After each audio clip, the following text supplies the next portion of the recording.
오늘 말씀으로 신명기 말씀에서 이 구체적으로 율법의 규례에 대하여서 주시는 말씀은 마무리가 됩니다. 가장 마지막 하나님께서 주시는 그러한 마지막 규례로서 주시는 말씀은 무엇일까요? 예물을 드리는 것에 대하여서 하나님께서 말씀하세요. 근데 이 마지막 말씀을 드리는 게 저는 참 의미가 있다라고 생각을 합니다. 왜냐하면 한번 생각을 한번 해보십시오. 지금 이스라엘 백성은 어디에 있는 겁니까? 네. 모압 땅에 있습니다. 예, 모압 평야에 아직 요단강을 건너지 않았습니다. 가나안 땅에 들어가지도 않았어요. 근데 하나님께서는 무엇을 지금 명령하시냐 하면 너희가 들어가서 그 땅을 차지하게 되거든 이러한 예물을 드리라는 겁니다. 만약 이러한 그 말씀을 하나님으로부터 듣는다라고 하게 되면 이 말씀을 듣기만 해도 여러분들의 마음이 어떡할까요? 우리가 만약 그 자리에 앉아 있다라고 하게 되면 굉장히 기분 좋겠죠? 감사하겠죠? 아직까지 그 땅을 실질적으로 얻은 것은 아닙니다. 근데 하나님께서 그 땅에 들어가게 되거든. 너희가 이렇게 나한테 예물을 드리라. 이 말씀을 듣는 그 백성들은 마음속으로 어떤 마음이 들까요? 나는 들어가기만 한다면 하나님 제가 뭘 못 드리겠어요. 하나님 그 땅을 저희한테 주시게 되면 저희가 무엇을 드리겠어요? 그 마음에서 그렇게 할 수 있는 그러한 것은 무엇일까요? 이 땅을 하나님이 주셨다라는 그러한 고백이 있기 때문 아니겠습니까? 하나님이 이렇게 드리라고 미리 말씀하신 가장 마지막의 말씀을 주시는 것은 무엇이냐면 누가 이것을 너희에게 주냐라는 것을 하나님이 지금 이스라엘 백성에게 말씀하시는 겁니다. 너희에게 지금까지 인도하신 분이 누구냐? 이제 이 마무리까지 하시는 분이 누구냐? 그리고 그 다음에 너희가 누구를 위하여 살겠느냐? 그 땅에서 무엇을 위하여 살아가겠느냐라는 것을 하나님께서 말씀하시는 것이죠. 또한 이것은 무엇에 대한 말씀이기도 하냐 하면 우리 십계명의 가장 마지막에 그러한 그 계명이 무엇인가 열 번째 계명이 탐내지 말라잖아요. 그렇죠. 하나님 앞에 드림으로 말미암아 이 모든 것이 누구인가? 사실은 주인이 분명하게 되면 탐심이 생길 수가 없습니다. 내가 그것을 훔치지 않는다라고 생각하게 되면 정말로 그것이 누구인 것이 분명하더라고 하게 되면 탐내지 않고 살아가겠죠. 하나님만을 섬기는 백성으로 살아가라는 겁니다. 오늘 말씀에서 바로 이것을 우리에게 말씀하고 있습니다. 오늘 말씀이 이스라엘 백성에게 가나안 땅에 들어갔을 때에 두 가지 예물을 드리는 것을 말씀하고 있어요. 첫 번째는 무엇이냐 하면 그들이 처음으로 그거에서 농사 짓고 나서 만물로 드리는 그러한 그 예물을 하나님 앞에 드릴 때. 그리고 두 번째는 3년이 지난 후에 하나님 앞에 11조를 드릴 때. 참 이게 대단한 말씀입니다. 너희가 그 땅에 가서 분명히 얻을 것이다. 그러면 너희가 첫 곡식을 드릴 때에 이렇게 드려라라고 말씀하세요. 근데 이렇게 드리라라고 말씀하시는데 그들이 예물을 드릴 때 어떻게 할지의 그 순서에 대해서도 아주 명확하게 말씀하십니다. 읽다 보면 은혜가 되어져. 이 이야기를 만약 모압 평야에 있는 이스라엘 백성이 듣는다라고 하게 되면 아멘 하고선 이거 들었을 그 말씀이라고 생각이 되어집니다. 한번 보십시오. 내 하나님 여호와께서 내게 기업으로 주어 차지하게 하실 땅에 내가 들어가서 거기에 거주하게 될 때에. 거주하는 것뿐만 아닙니다. 2절 말씀 한번 보십시오. 내 하나님 여호와께서 내게 주신 땅에서 그 토지의 모든 소산의 만물을 거둔 후에 분명히 그들이 이것을 거두리라는 겁니다. 너희가 처음으로 그 첫 핵국식을 거두게 될 때에. 그러나 이것은 처음에 거두었을 때만을 말하는 것은 아닙니다. 항상 이러한 것이 그 첫 곡식을 거두게 되면 너희가 항상 이렇게 하나님 앞에 예물을 드리라는 것이겠죠. 그러면 어떻게 하라고 말씀하십니까? 그 첫 곡식을 가져다가 광주리에 담고 내 하나님 여호와께서 그의 이름을 두시려고 택하신 곳으로 그것을 가지고 가서 제사장에게 나아가 그들의 그 제사장에 말하는 겁니다. 오늘 당신의 하나님 여호와께 아뢰나이다. 내가 여호와께서 우리에게 주시겠다라고 우리 조상들에게 맹세하신 땅에 이르렀나이다 할 것이요. 지금도 저의 기억 속에 그 기억에 남는 것 중에 하나는 뭐냐 하면 저희 아버지께서 시골에서 오랫동안 그 목회를 하시다 보니까 그 헌물을 드릴 때에 이렇게 뭐 11조의 예물 이렇게 예배 시간에 드리는 것도 있지만 정말 할머니 집사님 권사님들이 막 이렇게 꾸부정해져갖고 이렇게 그 바구니 같은 거, 빨간 바구니 같은 거라든가, 뭐 이런 거, 비닐 같은 거에다가 콩 조금 따신 거, 고추 조금 따신 거 하면서 목사님 이거 처음으로 거뒀어요 하면서 이렇게 갖다 주신 그러한 것들이 있는데요. 근데 그때 저희 아버지하고 어머니가 그게 야 이게 처음으로 한 것이다 하면서 야 이렇게 수고하셔서 가져오신 것이야 하면서 보여주셨던 그러한 기억이 있습니다. 이게 참 은혜롭지 않습니까? 그것만 보아도 참 이게 은혜가 되어지는데 이스라엘 백성의 마음이 그런 겁니다. 너희가 그러한 것들을 거둘 때에 그 광주리에 담아서 하나님께 가져오라는 겁니다. 그들에게 이것을 가져올 때에 이렇게 하는 행동뿐만 아니라 그들이 가져오면서 말하는 것까지 하나님께서 다 알려주세요. 내가 여호와께서 우리에게 주시겠다라 우리 조상들에게 맹세하신 땅에 이르렀나이다. 주님, 우리가 정말로 당신 말씀하신 대로 이르렀네요. 이들이 지금 들을 때에는 미래의 그러한 시점이지만 이들이 이것을 하나님 앞에 바칠 때에는 어떠한 것일까요? 현재의 시점이잖아요. 그렇죠. 하나님이 다 이루셨습니다. 우리가 당신이 우리에게 주시겠다라고 우리 조상들에게 맹세하신 그 땅에 이르렀습니다. 하나님의 그 살아계심, 위대하심, 놀라운 그 능력이 바로 여기 이 고백 안에 드러나는 것이죠.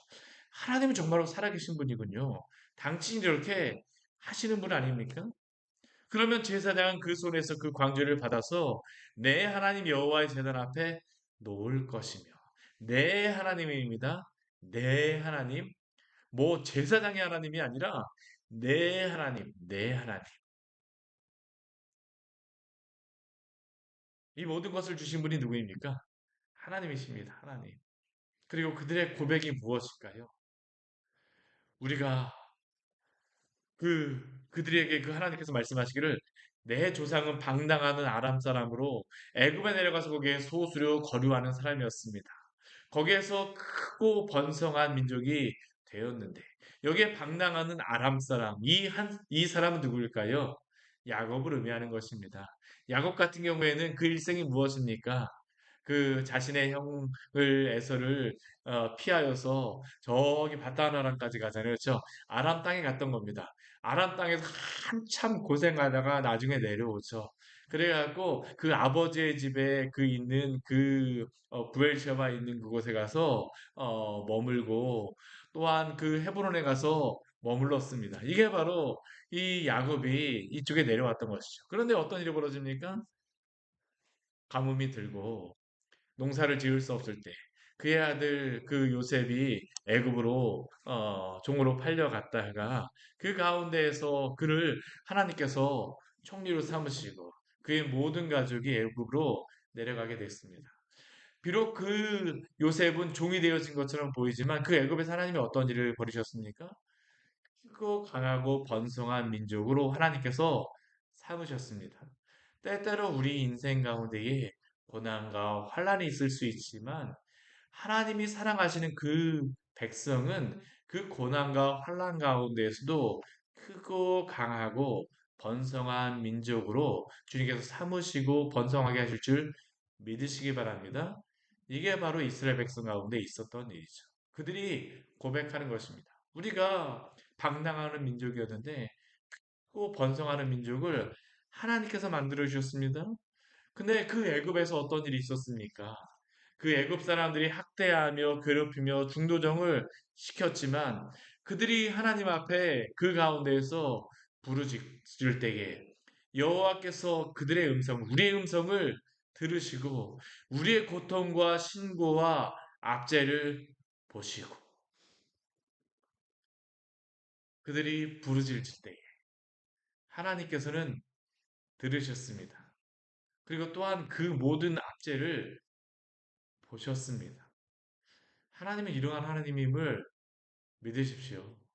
때로는 우리가 하나님 응답하시지 않으시고 하나님은 도대체 어디 계신가라고 이스라엘 백성들이 그렇게 하지 않았습니까? 도대체 하나님은 어디 계시는가? 그런데 하나님은 그때에도 그들을 보시고 들으셨습니다. 그들의 부르짖음을 결코 그냥 안 들으신 것이 아니라 다 들으셨습니다. 하나님의 때가 있죠. 하나님의 때에 어떤 일이 벌어졌습니까? 강한 손과 편팔과 흰 위험과 이적과 기사로 애굽에서 인도하여 내시고 이곳으로 인도하사 이 땅 곧 젖과 꿀이 흐르는 땅을 주셨나이다. 이것을 고백하는 이스라엘 백성들의 그 고백이 어떠할까요? 이렇게 드리는 이 예물이 억지로 드리는 예물이겠습니까? 첫 예물 드릴 때에는 이들이 아버지 많아서 드리지 않았을 겁니다. 이 아버지는 어떻게 할까요? 모든 자손들, 온 가족을 다 데리고 가지 않았겠습니까? 예물이 커서 많이 들어서 아닙니다. 무엇이 있기 때문입니까? 하나님이 우리에게 이 모든 것을 주셨기 때문이다라는 그 고백 아닙니까? 감사함이죠. 우리는 헤매는 민족이었었는데 하나님이 큰 민족으로 삼으시고 지금 그들은 모압 평야에 있지만 하나님이 이 애굽 이 가나안 땅에 들어가게 하시고 젖과 꿀이 흐르는 땅을 주셨을 때에 이들이 이런 것을 억지로 할까요? 결코 아닙니다. 이 신명기의 말씀은 억지로 드리는 것이 하나도 없어요. 왜요? 하나님이 구원하셨다는 그 은혜가 있기 때문이죠. 그냥 하나님 앞에서 있지 않게 되면 이 감사와 이 은혜가 일어날 수가 일어날 수가 없습니다. 오직 하나님께서 이 모든 것을 주셨기 때문이죠. 우리 10절 말씀 우리 같이 한번 읽어보겠습니다. 여호와여 이제 내가 주께서 내게 주신 토지 소산의 만물을 가져왔나이다 하고 너는 그것을 내 하나님 여호와 앞에 두고 내 하나님 여호와께 경배할 것이며 네. 하나님 이 백성들에게 원하시는 것이 무엇입니까? 이 고백입니다. 이제 내가 주께서 내게 주신 토지 소산의 만물을 가져왔나이다. 양이 많은 것이 아닙니다. 이 모든 것을 주신 분이 하나님이시라는 그러한 고백이죠. 그리고 이것을 가지고 여호와 앞에 경배하라라고 말씀하십니다. 그리고 11절 말씀에서는 뭐라고 말씀하세요? 너와 내 집에 주신 모든 복으로 말미암아 너는 레위인과 너희 가운데에 거류하는 객과 함께 즐거워할지니라. 하나님 앞에 예물을 드릴 뿐만 아니라 그 집에서도 그 주변에 있는 그 레위인 거류하는 객과 함께 즐거워할지니라. 사랑을 나누라는 것이죠. 저는 우리 광야의 생교회 또한 이 새벽에나 우리 모든 성도님들에게 이러한 축복이 있기를 축원합니다. 하나님이 주시는 그 축복 가운데 자연스러운 그런 고백이죠. 자연스러운 하나님 앞에 드리는 그러한 것. 하나님이 지금 이 모든 말씀을 그들의 입에 주세요. 1년이 지나고 2년이 지나도 3년이 지나도 이들은 항상 이것을 어떻게 합니까? 이렇게 드리라는 겁니다. 이것을 외우겠죠. 시간이 지난다고 해서 하나님의 은혜가 사라지는 것일까요? 아닙니다. 근데 이 말씀을 하나님께서 이스라엘 백성들에게 아예 그냥 주시는 이유는 무엇입니까? 기억하라는 것입니다. 기억하라. 우리에게 왜 감사가 사라질까요? 이 모든 것을 주신 분이 하나님이라는 것을 잊어버릴 때에 감사가 사라지게 되죠. 첫 번째는 이렇게 감사할 수 있을지 모르지만 시간이 지나서 감사할 수 있느냐? 근데 하나님께서는 이 감사를 동일하게 하라고 말씀하십니다. 하나님이 변하시는 게 아닙니다. 누가 변하는 것입니까? 사람이 변하는 것입니다. 그렇게 하나님께서는 변하지 않는 하나님의 말씀으로 이들의 입술에 이 말씀을 주시는 것입니다. 또한 그 뒤에 말씀에 보게 되면 셋째에 드리는 11조를 하나님 앞에 드리라고 말씀하세요. 이 셋째에 드리는 11조 무엇이냐 하면 모든 소산의 11조를 내기를 마친 후에 그 11조는 누구를 위하여 같이 사용하는 거냐면 레위인과 객과 고아와 과부에게 특별히 이것을 더 주는 것입니다. 그래서 성읍 안에서 먹고 배부르게 하라고 하나님께서 명령하시죠. 그리고 이러할 때에도 하나님이 그들에게 주시는 명령의 말씀, 그들의 고백의 그런 말씀을 아예 그냥 또 다 주십니다. 이 말씀들의 그 중요한 게 뭐냐면 그들이 하나님 앞에 나왔을 때 어떻게 그 고백을 하고 어떻게 하나님 앞에 예배하고 찬양을 할지를 아예 말씀으로 주신다는 겁니다. 우리 이 13절 말씀 뒤에 보게 되면 그것을 우리에게 말씀하고 있죠. 내가 성물을 내 집에서 내어와서 레위인과 객과 고아 과부에게 주기를 주께서 내게 명령하신 명령대로 하였습니다. 내가 주의 명령을 범하지도 아니하였고 잊지도 아니하였습니다. 만약 이들이 이 명령을 잊거나 하지 않게 되면 이들은 어떻게 할까요? 이 하나님께 예물을 드리면서도 그들의 마음속에 찔림이 있을 수밖에 없지 않겠습니까? 그런데도 불구하고 하나님이 이것을 하라는 것입니다. 하나님이 이것을 기억하라고 말씀하시는 것이에요. 그리고 14절 말씀에는 또 무엇을 말씀하시는 걸 14절 말씀 같이 한번 읽겠습니다. 내가 애곡하는 날에 이 성물을 먹지 아니하였고 부정한 몸으로 이를 떼어 두지 아니하였고 죽은 자를 위하여 이를 쓰지 아니하였고 내 하나님 여호와의 말씀을 청종하여 주께서 내게 명령하신 대로 행하여 싸우니. 아멘. 근데 이 말씀에 이게 도대체 애곡하는 날, 부정한 몸, 죽은 자를 위하여 이게 도대체 무슨 의미입니까? 이것을 이 의미는 무엇이냐 하면 이 가나안 땅에 들어가게 되면 가나안 땅에는 어떠한 신이 있습니까? 바알과 아세라가 있습니다. 이 바알과 아세라는 어떤 신이냐면 농경의 신입니다.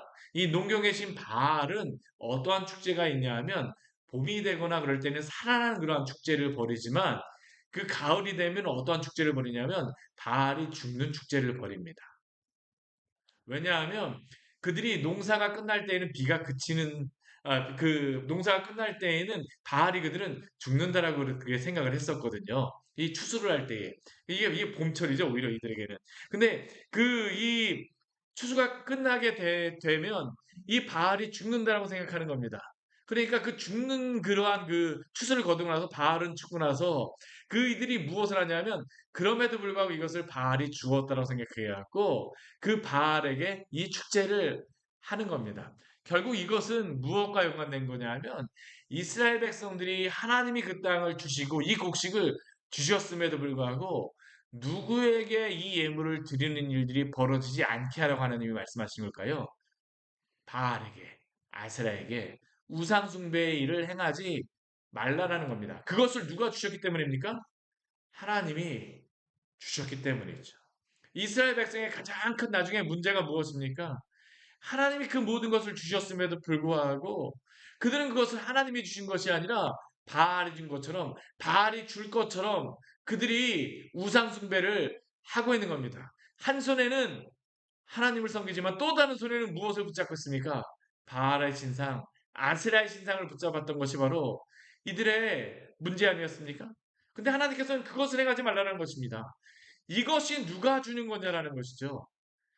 하나님이 주신다는 겁니다. 하나님이 주신다는 것이죠. 우리 15절 말씀을 보게 되면 그래서 이렇게 말씀합니다. 원하건대 주의 거룩한 처소 하늘에서 보시고 주의 백성 이스라엘에게 복을 주시고 우리 조상들에게 맹세하여 우리에게 주신 적과 꿀이 흐르는 땅에 복을 내리소서 할지니라.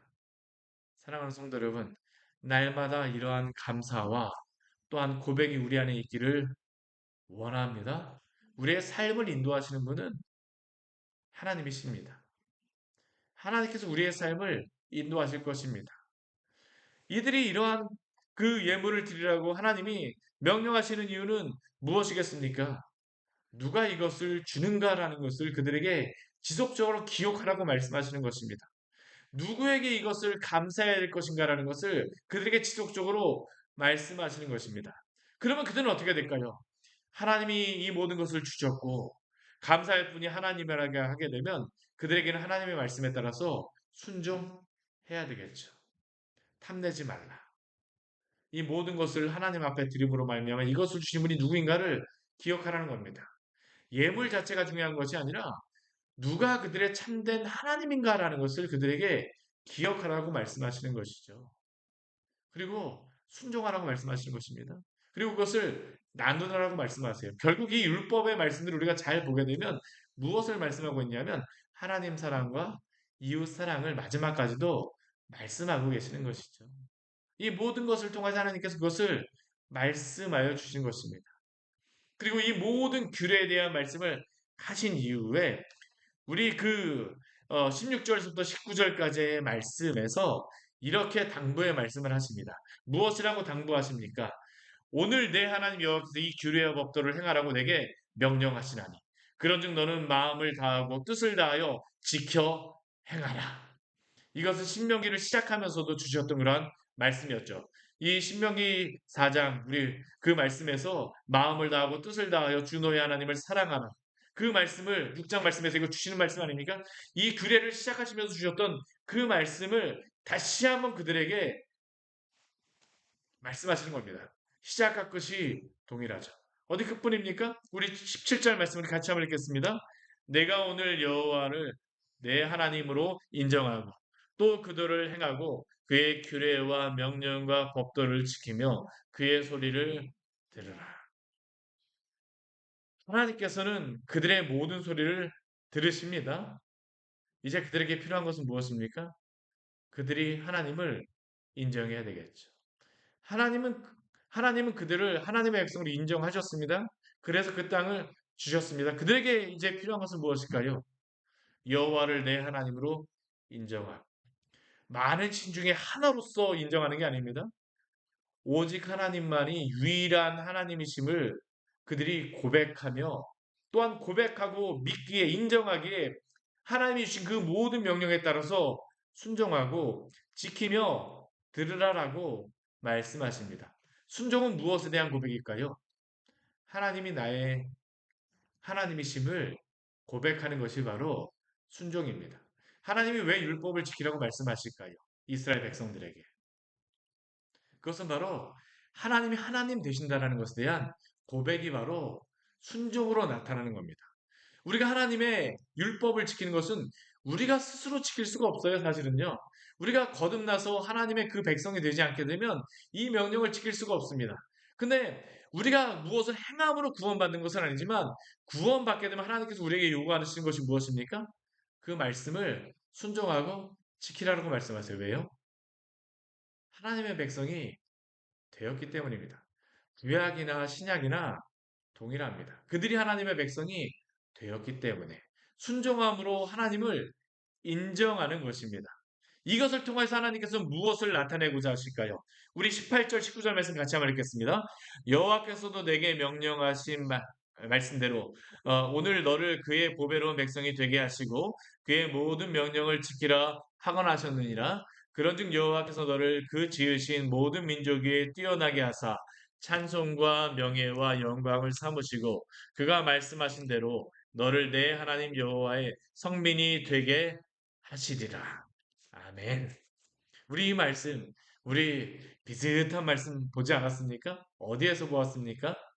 우리 출애굽기 19장 말씀에서 이스라엘 백성들이 시내산 밑에 왔을 때에 그들을 보배로운 백성, 하나님의 거룩한 그러한 백성으로 제사장 나라로 삼으시겠다라고 말씀하셨죠. 우리 19장 4절, 5절, 6절 말씀에 보면 이렇게 말씀하세요. 내가 애굽 사람에게 어떻게 행하였습니까? 내가 어떻게 독수리 날개로 너희를 업어 내게로 인도하였음을 너희가 보았느니라. 세계가 다 내게 속하였나니 너희가 내 말을 잘 듣고 내 언약을 지키면 너희는 모든 민족 중에서 내 소유가 되겠고 너희가 내게 대하여 제사장 나라가 되며 거룩한 백성이 되리라. 너는 이 말을 이스라엘 백성에게 전할지니라. 우리 이 말씀은 이스라엘 백성이 애굽에서 나왔을 때에 그 시내산 밑에서 주셨다라고 하게 되면 오늘 거의 동일한 말씀을 모압 평야에서 하나님의 그 율법을 다 말씀하신 다음에 이 출애굽기 19장의 말씀은 율법을 말씀하시기 전에 말씀하신 것이지만 오늘 신명기 26장 18절과 19절 말씀은 이 모든 율법을 말씀하신 다음에 동일한 말씀을 주시는 겁니다. 왜 그들을 하나님의 백성으로 삼으셨습니까? 제사장 나라로 하나님의 영광을 드러내기 위하였습니다. 여호와의 성민이 되기 위하였습니다. 이스라엘 백성들에게 그 가나안 땅에 들어가거든 여호와 하나님의 백성의 그 아름다운 모습이 무엇인가를 보여주라는 것입니다. 전도가 무엇일까요? 거룩한 하나님의 백성의 그 모습을 보여주는 것입니다. 그것을 통하여서 하나님의 영광을 나타내라는 것이죠. 오늘도 우리에게 동일하게 말씀하심을 기억하십시오. 오늘 하루 주님의 백성으로서의 그 아름다운 자태를 뽐내십시오.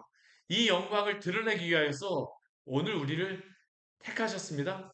하나님이 계명을 주신 이유도 동일합니다. 그 명령을 따라 살아가는 거룩한 백성의 모습을 보임으로 말미암아 하나님의 영광을 나타내라, 드러내라. 오늘 하루 이렇게 살아가심으로 주의 영광 나타내시기를 축원합니다. 같이 기도하도록 하겠습니다. 하나님 아버지 오늘 말씀을 통하여서 우리에게 귀한 은혜를 주니 감사를 드립니다.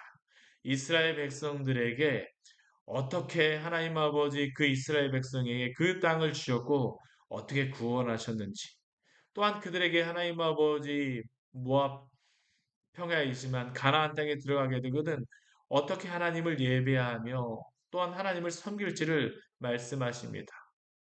왜 하나님이 이것을 요구하십니까? 그들을 구원하셨기 때문입니다. 이 모든 것을 주셨기 때문 아닙니까? 하나님 아버지, 우리를 구원하신 주님, 우리를 구원하셨기에 우리 안에 이러한 감사가 있게 하여 주시옵소서. 시간이 지난다라고 하여서 하나님이 우리에게 베풀으신 그 은혜가 빛을 발하는 것이 아니라 날마다 그 은혜는 동일하며 또한 그 구원은 동일한 줄 믿습니다. 우리를 허물과 죄에서 이미 구원하셨는데 저희가 어찌 하나님 아버지 하나님을 잊고 주 예수 그리스도의 그 사랑과 은혜를 잊고 원망과 불평하며 살아가겠습니까? 오늘 우리에게 하나님 아버지 주신 이 모든 삶 속에서 주께 감사하게 하여 주시옵소서. 때는 우리의 인생이 올라갈 때도 있고 내려올 때도 있지만 그 모든 순간 하나님을 인정하게 하여 주시고 하나님의 말씀을 따라 순종하며 살아갈 때에 주님 하나님 아버지 저희의 삶을 통하여서 하나님의 그 거룩하신 이름과 아름다운 그 영광이 만방에 드러날 수 있도록 저희를 복음의 통로로 삼아 주시옵소서. 우리 광야의 샘교회 또한 모든 성도들 또한 이렇게 사용되어지는 성도요 교회가 되어지길 원합니다. 예수님 이름으로 기도드립니다. 아멘. 오늘 말씀 같이 기억하시면서 기도하며 나아가도록 하겠습니다.